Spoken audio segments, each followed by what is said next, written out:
സ്കൂളിലാണ് എൻ്റെ മോൻ പഠിച്ചത്. 10th 87%. അതിനുശേഷം ഉടമ്പടി എടുത്തിട്ട് +1 +2 വലിയൊരു അത്ഭുതമാണ് നടന്നത്.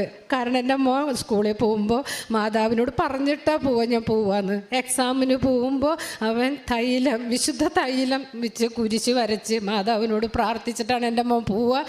അവിടെ ചെന്ന് കഴിഞ്ഞാൽ ഉപ്പ് പോക്കറ്റിലിട്ട് പോകും ഒരിത്തിരി. എന്നിട്ട് അവിടെ ചെന്നിട്ട് എക്സാം ഹാളിൽ കയറി കഴിഞ്ഞ് കഴിഞ്ഞിട്ടുണ്ടെങ്കിൽ അവിടെ ഇടും. അങ്ങനെ എൻ്റെ മോനും അവിടെ ചെന്നും ഇപ്പോൾ 95% +2 മാർക്ക് കിട്ടി. പാലാ ബ്രില്യൻ്റ് എന്ന് ഞാൻ കേട്ടിട്ടുള്ളൂ.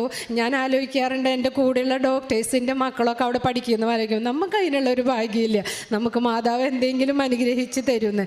എൻ്റെ മോൻ ബ്രില്യൻറ്റിലേക്ക് അപ്ലിക്കേഷൻ അയച്ചപ്പോൾ ഫിസിക്സ് കെമിസ്ട്രി മാത്സിൽ എൻ്റെ മോന് 96.4% ഉള്ളത് കൊണ്ട് എൻ്റെ മോൻ ഒരു കൊല്ലം ബ്രില്യൻറ്റിൽ ഇതേ പഠിച്ച് ഇവിടെ ഇറങ്ങി.